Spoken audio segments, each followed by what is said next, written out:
ஆரம்பிக்கிறதுக்கு முன்னாடி நம்ம துவா ஓதிக்கலாம். ரப்பி ஷ்ரஹ்லி சத்ரி வயஸ்ஸிர்லி அம்ரி வஹ்லுல் உக்தத்தம் மின் லிசானி யஃப்கஹு கௌலி. ரப்பி ஸித்னி இல்மா ரப்பி ஸித்னி இல்மா ரப்பி ஸித்னி இல்மா. அடுத்த படம் என்ன அப்படின்னு சொன்னால், அசுத்தமானதை சுத்தம் செய்யும் முறை. எப்படி இப்போது ஏதாவது பொருளில் அசுத்தம் பட்டுருச்சுன்னா அதை நம்ம எப்படி க்ளீன் பண்ணணும் அப்படின்னு சொல்லிட்டு பார்க்க போகிறோம். இப்போ துணியிலையோ போர்வையிலையோ அந்த அசுத்தமான விஷயம் பட்டுருச்சு அப்படின்னு சொன்னால் அது என்ன பண்ணணும்னா, அது போகிற வரையும் நம்ம கழுவணும். சரிங்களா? 3 முறை கழுவி நன்றாக நல்லா பிழியணும். ஓகேவா? அடுத்து இப்போது சில ஜமுக்காலம் கம்பளம் இந்த மாதிரி மெத்தை இந்த மாதிரி பிழிய முடியாத பொருளில் அந்த அசுத்தம் பட்டுருச்சு அப்படின்னு சொன்னால் அந்த அசுத்தத்தை என்ன பண்ணணும்னா ஒரு தடவை நம்ம கழுவுறோம் இல்லையா, கழுவிட்டு அதை காயப்படும் போது சுத்தமாக சொட்டாக தண்ணி எல்லாமே வடிஞ்சு ட்ரை ஆகிடணும். அப்புறம் மறுபடியும் துவைக்கணும். அந்த மாதிரி 3 தடவை துவைச்சி காய போடணும் அப்படின்னு சொல்கிறாங்க. அது காய வைக்கிறதுக்கு ட்ரையர் இந்த மாதிரியும் யூஸ் பண்ணிக்கலாம். ஓகேவா? அடுத்து இப்போ பிழிய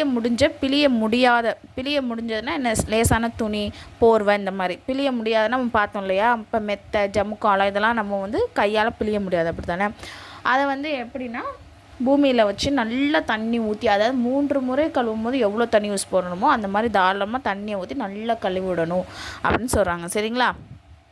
அதுக்கப்புறம் இப்போ பூமியில் ஏதாவது அசுத்தம் பட்டுருச்சு, இப்போ சிறுநீரோ மதுபானம் இந்த மாதிரி விஷயங்கள் கீழே ஊற்றிருச்சு அப்படின்னு சொன்னால் பூமி எப்படி சுத்தமாகும் அப்படின்னு சொன்னால், அந்த விஷயம் இப்போ சிறுநீர் கழிச்ச அந்த இடம் காயுற மூலமாகவோ அந்த ஸ்மெல்லு போயிடுச்சு அப்படின்னு சொன்னால் பூமி சுத்தமாயிடுச்சுன்னு அர்த்தம். சரிங்களா?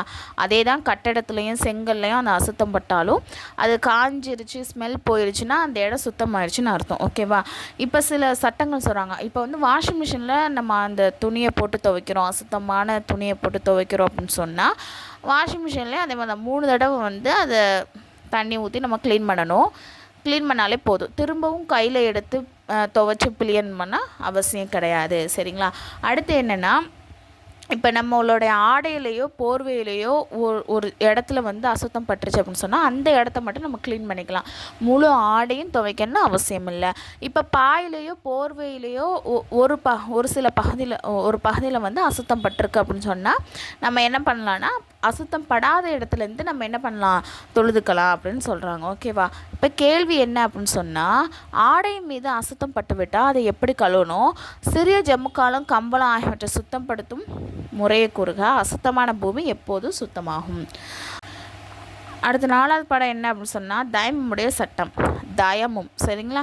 இப்போது தயமம் எப்போ சொல்லணும்னா, நமக்கு தண்ணீர் கிடைக்காத நேரத்தில் நம்ம பண்ணக்கூடியது தான் தயமும். சரிங்களா? இப்போ சுத்தமான மண் அல்லது அது போன்ற பொருட்களின் மூலம் உடலை சுத்தம் செய்வதற்கு தயமும் என்று கூறப்படும். இப்போ தயமம் நம்ம எப்படி செய்யணும் அப்படின்னு சொன்னால், முதல்ல நான் சுத்தத்தை நீக்கி தொழுகையை நிறைவேற்றுவதற்காக தயம் செய்கிறேன் அப்படின்னு சொல்லிட்டு நம்ம மனசில் நியத்து வச்சுக்கணும். சரிங்களா? அப்புறம் 2 கையும் என்ன பண்ணணும்னா பூமியில் அடிக்கணும்.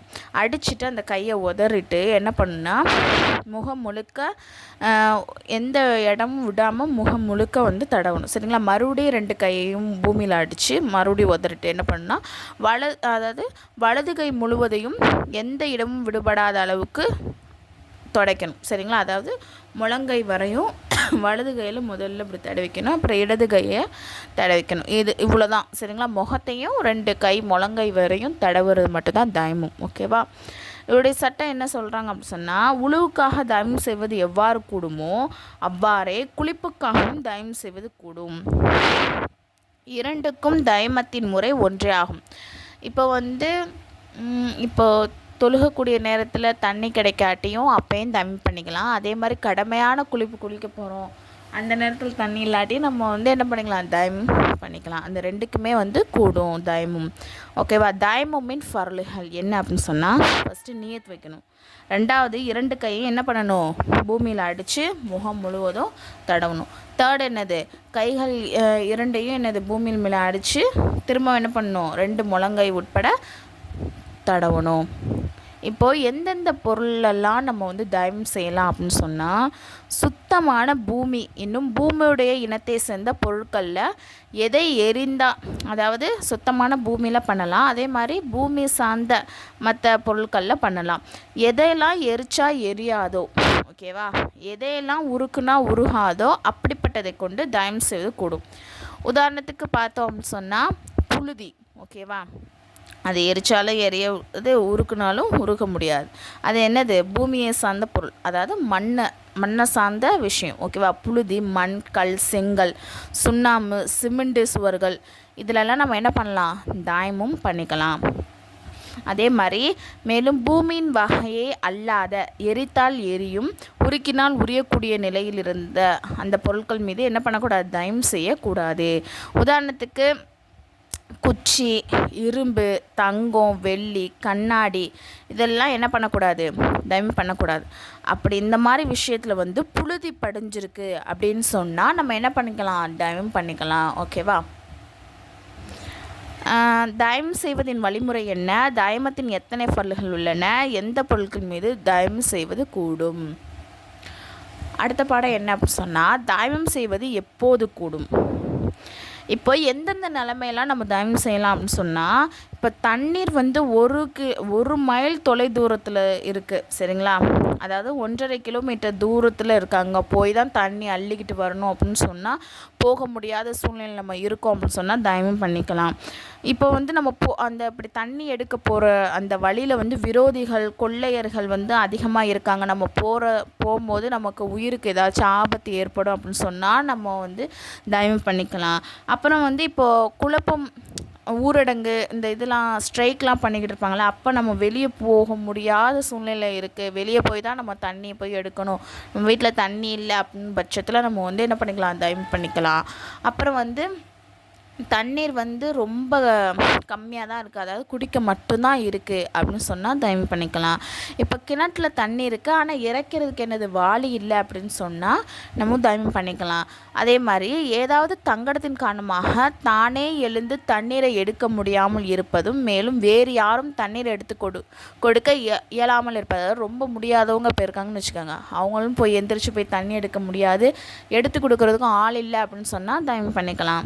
அப்புறம் ஜனாசா தொழுகை, ஈதுடை தொழுகை தவறிவிடும் என்று பயந்தால் அப்போது தயம் செய்வது கூடும். தண்ணி இல்லாத பட்சத்தில் இப்போ நம்ம தண்ணி போய் எடுத்துகிட்டு வர்றதுக்குள்ளாட்டி என்ன ஆயிரும்? இப்போ ரொம்ப தூரத்தில் போய் தான் தண்ணி எடுக்கிறோம். இப்போ போகிற நேரத்துலேயே அந்த ஜனாசா தொழுகையோ அல்லது ஈதுடை தொழுகையோ தவறிடும், நம்ம விடுபட்டுருவோம், அந்த தொழுகை முடிஞ்சிரும் அப்படின்னு நம்ம நினச்சோன்னா தயம் செஞ்சுட்டு டக்குன்னு தொழுதுடலாம். அப்புறம் கடினமான குளிர், அந்த குளிரும் காரணமாக நம்ம தண்ணியில் கை வச்சோம் அப்படின்னு சொன்னால் நமக்கு ரொம்ப முடியாமல் போயிடும், போயிடும் அப்படின்னு நம்ம பயந்தோம் அப்படின்னு சொன்னால் தயவு பண்ணிக்கலாம். அதே தான் ரெண்டாவது என்ன கொடுத்துருக்காங்கன்னா, இப்போ நான் தண்ணீர், சில முடியாதவங்க இருப்பாங்க, தண்ணியில் கை வைக்கக்கூடாதுன்னு டாக்டர்லாம் சொல்லியிருப்பாங்க இல்லையா? அப்படி நீங்கள் தண்ணி யூஸ் பண்ணிங்கன்னா உங்களுக்கு ஏற்படக்கூடிய அந்த நோய் இன்னும் தாமதமாகும் சரியாகிறதுக்கு அப்படின்னு டாக்டர் மூலமாக நம்ம கன்ஃபார்ம் பண்ணோம் அப்படின்னு சொன்னால் நம்ம தயவு பண்ணிக்கலாம். இப்போ குறிப்பு என்ன சொல்கிறாங்கன்னா, அதாவது கடைசியில் இந்த 2 பாயிண்ட் என்ன அப்படின்னு சொன்னால், அனுபவத்தின் உறுதியான எண்ணம் ஏற்படுவது அல்லது திறமையான மருத்துவர் சொல்லியிருக்கணும். அதாவது நீங்கள் இந்த குளிர் நேரத்தில் தண்ணீரை யூஸ் பண்ணுறதுனாலையோ இல்லது நீங்கள் இப்படி முடியாமல் இருக்கிற மூலமாக நீங்கள் தண்ணீர் யூஸ் பண்ணீங்க அப்படின்னு சொன்னால் உங்களோட உடம்பு நிலை என்னது? ரொம்ப மோசமாயிருன்னு ரொம்ப உறுதியான டாக்டர், திறமையான டாக்டர் அவங்க சொல்கிறாங்க அப்படின்னு சொன்னால் நம்ம தயவு பண்ணிக்கலாம், சரிங்களா? இப்போ தயவுமே முறிக்கக்கூடிய விஷயம் என்னென்ன அப்படின்னு சொன்னால், நம்ம முன்னாடி பார்த்துருப்போம் இல்லையா? எந்தெந்த விஷயங்கள்லாம் உழுவை முறிக்குமோ அது எல்லாமே என்னது? தயவுமே முறிச்சிரும், சரிங்களா? அதே மாதிரி எந்த தங்கடத்துக்காக நம்ம இப்போ தண்ணீர் யூஸ் பண்ண முடியாமல் நம்ம இருந்தோமோ, அதாவது இப்போ ஊரடங்கு மூலமாக நம்ம வெளியே போக முடியாத சூழ்நிலை ஏற்பட்டுருந்துச்சுல, அப்புறம் இப்போ நம்மளுடைய விரோதிகள் வெளியே இருக்காங்க, நம்மளால் இப்போ வெளியே போக முடியாத சூழ்நிலை, இந்த தங்கடம் ஃபுல்லாக நமக்கு நீங்கிருச்சு, இப்போ நம்ம நோயின் மூலமாக தண்ணீரை யூஸ் பண்ண முடியாமல் இருந்தோம், இப்போ நமக்கு அந்த நோயே சரியாயிடுச்சு அப்படின்னு சொன்னால், அந்த தங்கடம்லாம் நம்மளுக்கு தீந்துருச்சு அப்படின்னு சொன்னால் நம்ம என்ன பண்ணணும்? நம்மளுடைய தயம் முறிஞ்சிரும், ஓகேவா? நம்ம என்ன பண்ணணும்? உழு செஞ்சுட்டு தான் தொழுகணும். அடுத்து எந்த செயல்களால் குளிப்பது கடமையாகுமோ அவ்விஷயங்களால் தயமும் முறிந்துவிடும், சரிங்களா? எந்தெந்த விஷயத்தினால இப்போ நம்ம அதாவது குளிப்பு கடமையாகுமோ அந்த விஷயம் மூலமாக தயமும் முறிஞ்சிரும், சரிங்களா?